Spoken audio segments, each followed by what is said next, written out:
Alors ici, on va faire une corde qui va suivre une spline. Alors pour ça, il va commencer déjà par falloir faire le modèle de la corde. Donc on va commencer par faire un cylindre qu'on va mettre au centre ici en face. On va lui dire, voilà, toi tu fais cette taille-ci. Ok, tu recules jusque là, ça n'a pas vraiment d'importance. Ok. Ce cylindre, on va se remettre en déplacement. Et ce cylindre, on va le mettre à 0. Hop, voilà. Une fois que celui-ci est à 0, on va créer un autre cylindre qui, cette fois-ci, va être les filaments de notre corde. Alors, on va bien faire ici. Hop, on va dire ça, comme ça serait bon. Hop, on vient le tirer jusque là ou pas. De toute façon, ça va pas changer grand-chose au final, parce qu'on va faire des copies de cet objet. Et en fait, celui-ci est juste là pour nous donner le centre de rotation, de la multiplication des objets qu'on va faire ici. Donc par contre, en X, on le remet à 0, ça c'est important. On le remet à 0, voilà, ça c'est parfait. Et en Z, on ne touche pas, on va le faire manuellement. Alors on va le descendre ici, en Z, hop, on le met à peu près là, où vous voulez en fait. Le principal, c'est qu'ensuite la rotation des objets soit collée les uns aux autres, pour dire d'avoir une forme assez homogène, quoi. Alors une fois qu'on a fait ça, on va ici dans hiérarchie, et dans la hiérarchie, on va cliquer sur affecter pivot seulement. Voilà, on va cliquer sur le bouton aligne ici, et on va l'aligner, on va aligner ce pivot à cet objet qui est ici au centre. Hop, alors comme vous voyez, et vraiment maintenant votre pivot de cet objet là est vraiment à 0 ici. Donc ça c'est parfait. On y met OK.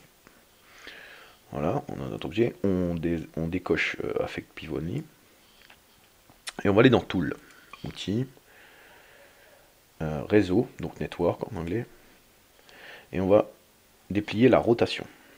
La rotation ici en Z, on va lui donner 360 degrés. Voilà. On met un aperçu, pouf, voilà. Déjà, vous voyez un peu à quoi ça va ressembler, ça donne ça. Ce qu'on va faire par la suite, c'est qu'on va augmenter le nombre de copies. Voilà, ici c'est parfait. Peut-être en rajouter une, voilà. Ça c'est parfait. Elles sont toutes collées les unes aux autres, comme ça il n'y aura pas de trou dans le centre de la corde. Donc on en a 18. Jusqu'ici tout va bien. Voilà. Cet objet ici maintenant, on peut le supprimer, parce qu'il ne nous sert plus à grand chose. Voilà. On va prendre le premier objet, et ce premier objet, on va le convertir en polyéditable, avec un clic droit, convertir en polyéditable, voilà, et on va attacher toutes les parties ici. Il faut qu'en fait ça ne forme plus qu'un seul objet, avec le point de pivot qui est au centre de rotation.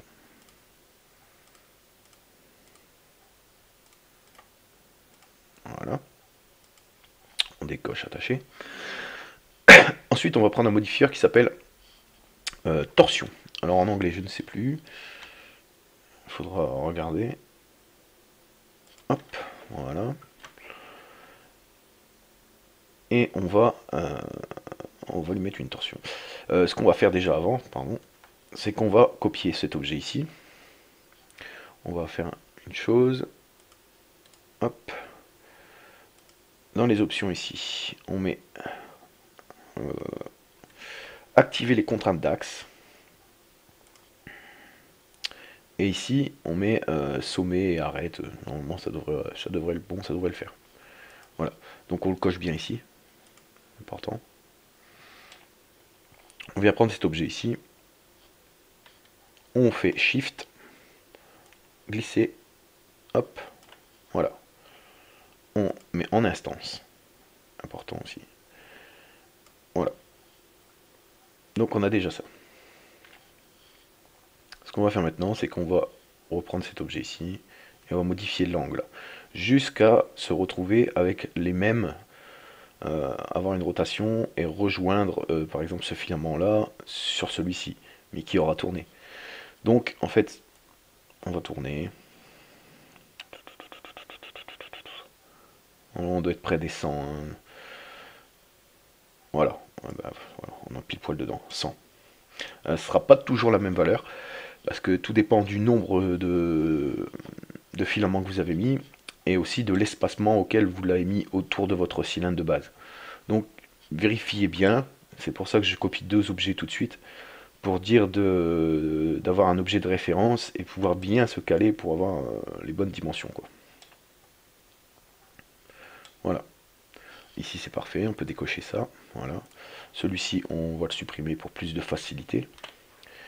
On vient prendre celui-ci, on fait convert poly éditable ou alors edit poly, c'est très bien aussi, comme ça on peut garder la structure de base.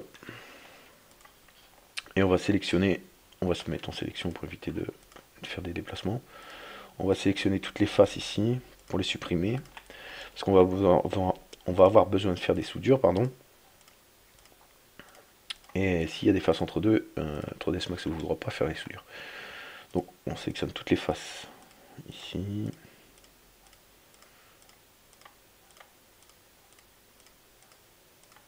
Hop, et on fait supprime. Voilà, ça c'est parfait. Maintenant on va reprendre la même méthode qu'on a pris tout à l'heure. On reclique ici, une fois que c'est configuré. Et on va le redéplacer et le recoller là. Hop, voilà. Là c'est parfait.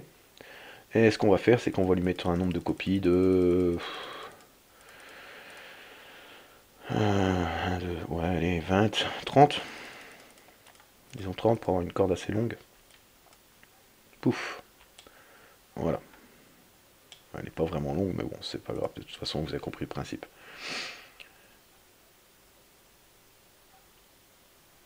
Alors ici, si je dis pas de bêtises, je crois que je les ai fait en instance, donc forcément, on pourra pas les attacher. J'aurais dû les faire en copie. Alors, pensez à les faire en copie si vous pouvez. Si vous êtes dans le même cas que moi, ce que vous faites, c'est que vous faites un clic droit, convert poly éditable, tant pis, vous perdez les modifieurs, mais c'est pas grave. Attachez, et vous attachez tout.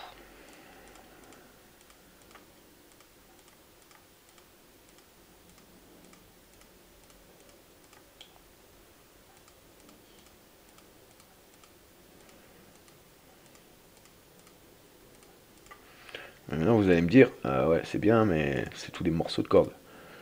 Et je serais d'accord. Mais ce qu'on va faire ici, c'est qu'on va sélectionner en vertex. On sélectionne tout. Et comme tout est bien collé les uns aux autres, qu'il n'y a pas de souci de distance entre les vertex, ce qu'on va faire, c'est que vous avez tout sélectionné, donc voilà. On va faire un clic droit, souder. Et vous pouvez voir qu'il me soude quand même pas mal de vertex. Alors, on vérifie bien, voilà, si ça n'a pas fait un peu de carnage, mais c'est bon. Et on valide. Et voilà. Maintenant, vous n'avez plus qu'un seul objet. Enfin, c'est pas vrai. Vous n'avez pas plus qu'un seul objet, vous avez plein de petits objets comme ça. Mais ceci, c'est pas grave, parce que c'est les filaments. Donc voilà. Ça, c'est parfait. Une fois que vous avez ça, déjà, bon, on a déjà une base de corde, quoi. On va prendre un... On a notre corde. On va faire une spline. Alors, on peut faire un cercle, on peut faire un arc, on peut faire... on va essayer un arc, c'est ce que ça donne. Ouais, enfin, ce sera pas terrible. On va faire une spline tout à fait normale en fait, pour éviter de... Voilà. Et ce qu'on va faire avec cette spline, c'est qu'on va la commencer là.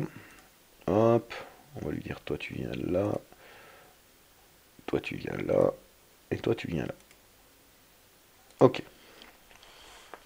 On a notre spline. Notre spline, on va prendre, on va la sélection, on vient ici dans les modifieurs, on se met en sélection edge, on sélectionne edge, on fait un smooth. Voilà.